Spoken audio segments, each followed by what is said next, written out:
Hello dear tea friends from around the world. Welcome to a new tea class with me, Stéphane Erler. I'm your host, your professor, your teacher for this class about oolongs from a sampler that I've put on my tea-masters.com tea boutique, and it is this week in promotion -10%. So if you are interested for these classes, and you can check the previous ones, and there are more to come, you can still buy this interesting sampler to better understand the oolongs from Taiwan. And today we have a very interesting setup. We are going to compare two oolongs from the same plantation in Shan, a high mountain plantation at 1,300 meters of elevation. And the only difference between these two teas is 1 day. The one was harvested on the 3rd of May and the other on the 4th of May. A very good tea if you are also a Star Wars fan, because the 4th, may the 4th be with you. We all know the joke. So this is May 3rd. And May 4th is coming.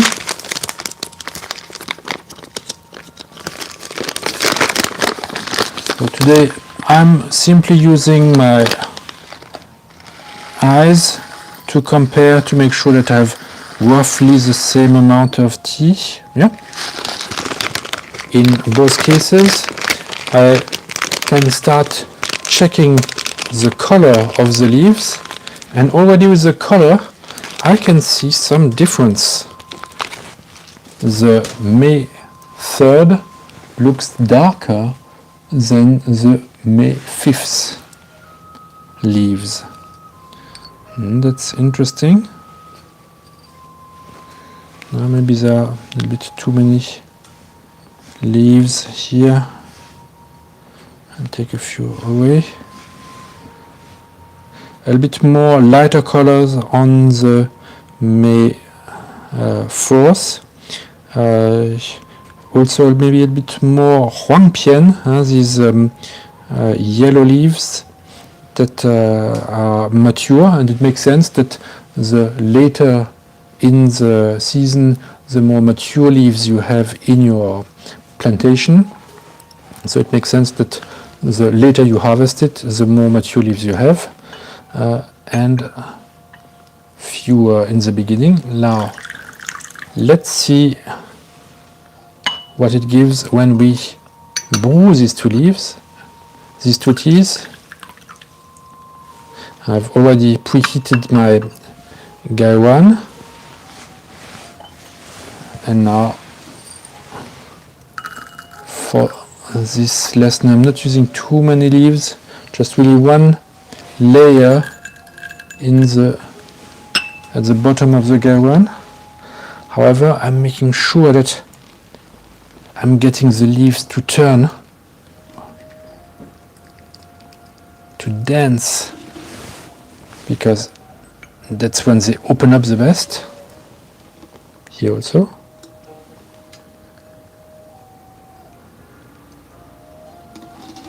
Nice swirl. The leaves are turning.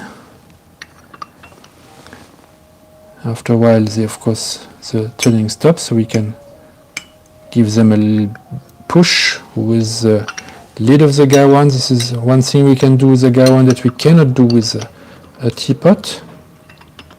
And then the other thing we can do is we can check on the color of the brew just above the lid, and see when this water turns darker, and also when it recedes, when it goes down a little bit. This is when the tea is ready. Also to help us to better see and taste the difference between these two teas, I think it's preferable to let them brew a bit longer, so that their character will be more emphasized. Now, the lighter you brew these two teas, the more difficult it will be to distinguish between them. So especially if you are new to the game, start rather with a longer brew. Okay, we are using our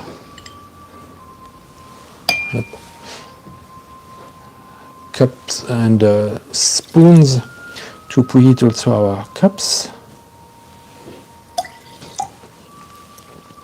Now, Shan is an interesting place in central Taiwan. We are very close to Lugu, maybe just half an hour of drive.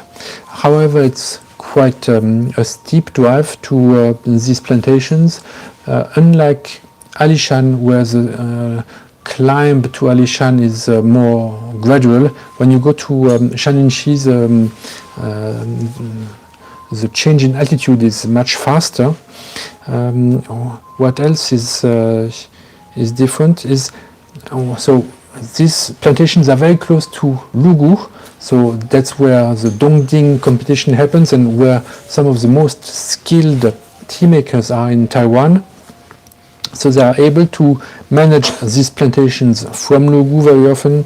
This plantation, for instance, belongs to a farmer in Dongding who can go there very often and tend his farm. Actually, since this farmer really specializes in growing the tea, not in transforming it, he gives it to another tea master to transform the tea from the harvested leaf into these small pellets that we have here. This is somebody else who does it. So this farmer is really very very interested in growing the leaves and very professional about it. Here there's only this one farm. He does not own multiple farms, but this one is quite large, and he's really careful to use high quality fertilizers, especially to grow the leaves. And he's also a very keen drinker himself, so he's drinking a lot of his own teas, and so that's why he really wants to make sure that he gets excellent quality out of it. So our May, that's interesting, we have a darker color on the May 3rd and a lighter color, so you have a more yellow color here and a greener color on May 4th. In terms of transparency, both are quite good. Now let's smell the teaspoons.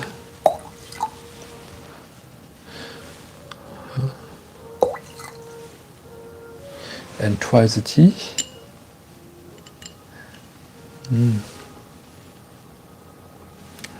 Fragrant. We saw 2 weeks ago that Shaninshi has very fragrant, very floral aromas, much stronger than Alishan. Here these two are quite close. Both are very fragrant. Fragrance is also a characteristic that you get especially in the spring season. The winter season usually is a little bit more closed. The taste is quite nice, quite sweet in winter and quite fine because of the lower temperature, but the aromas are not just as powerful as in spring. That's why I really prefer the spring harvests.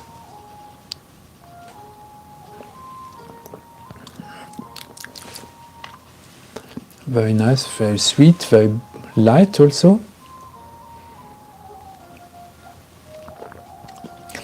And this one has, I would say, even more flesh, more body to it, longer aftertaste.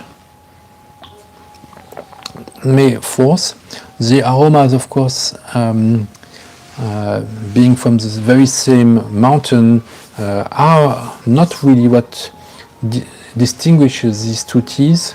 Maybe the May 3rd day one has a little bit finer, slightly lighter aromas than day two, but the profile is quite similar, but the taste is, I think, what is the bigger difference between these two teas.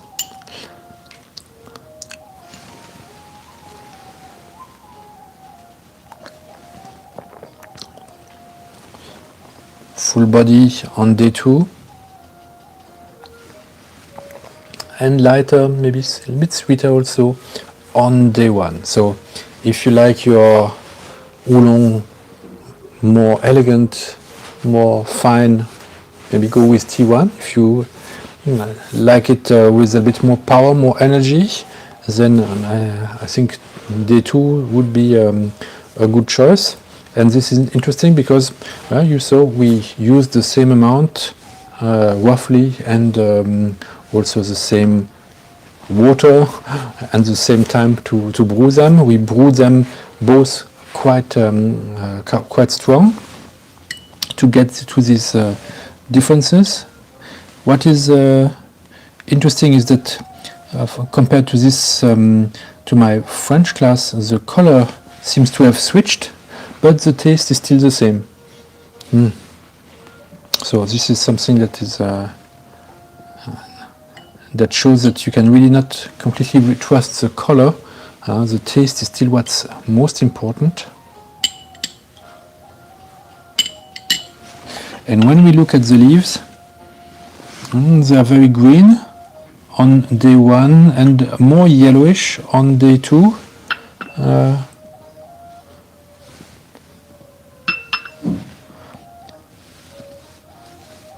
Here only a few leaves on one stem.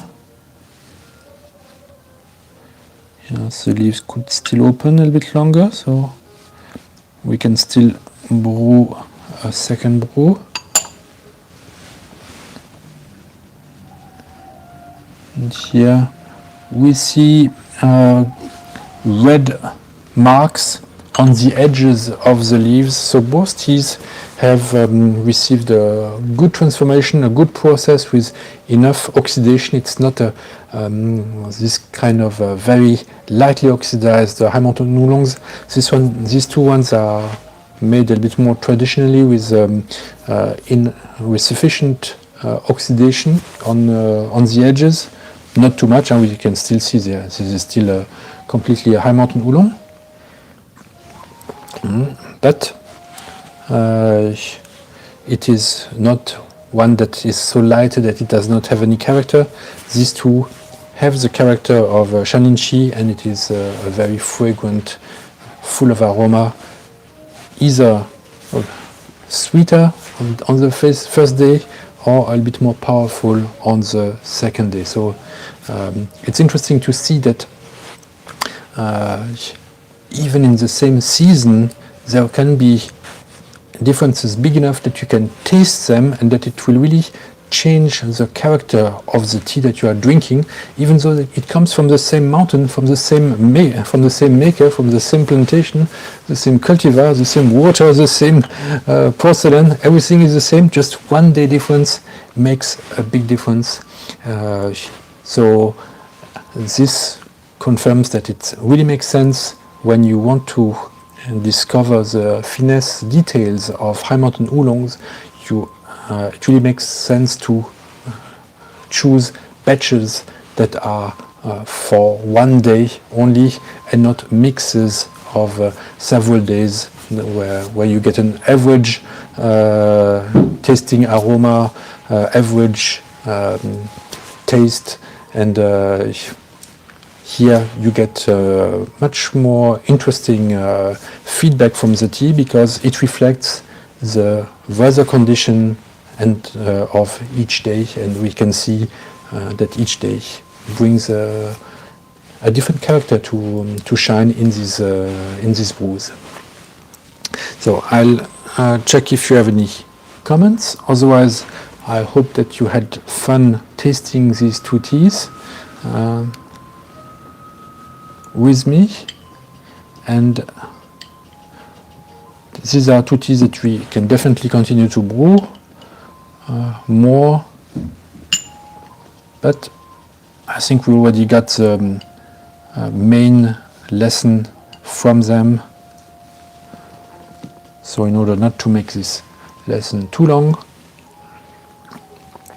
I think we'll wrap it here. I remind you that if you want to order your package and have it arrive before Christmas, this is the time to order this week.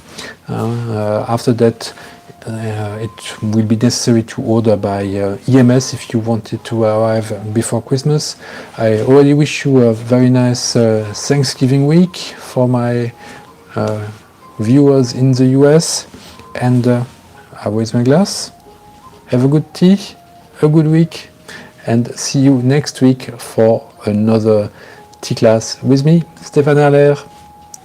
Oh, and I see some questions about this tea. Were the weather conditions the same? Asks Terry. And Elizabeth says, thank you. Now, the weather conditions were a little bit different, and I came the day, the 1 or 2 days after the harvest, so I was not there exactly on the day of the harvest. However, what I noticed is I still went to the plantation to have a look and take pictures and brew the tea over there to get a feel of how it is. And I noticed how the weather would change from 1 hour to another. So you cannot really say, oh, that day the weather was exactly like this, because actually in Chaninchi it changes a lot, and it can be quite a dramatic change from when there is sunshine to when the fog comes. It can change quite a lot. But from this,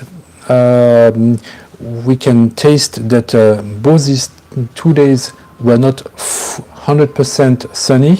It was a mix of sunny portions and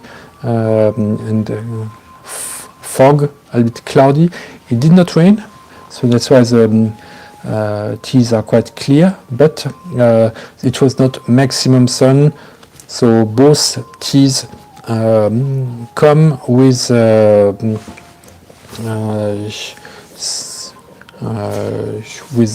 more, how to say, with more specific character, in order to compensate for the fact that it was not completely 100% sunny. The producer had to maybe oxidize it a bit longer or dry it a bit longer. But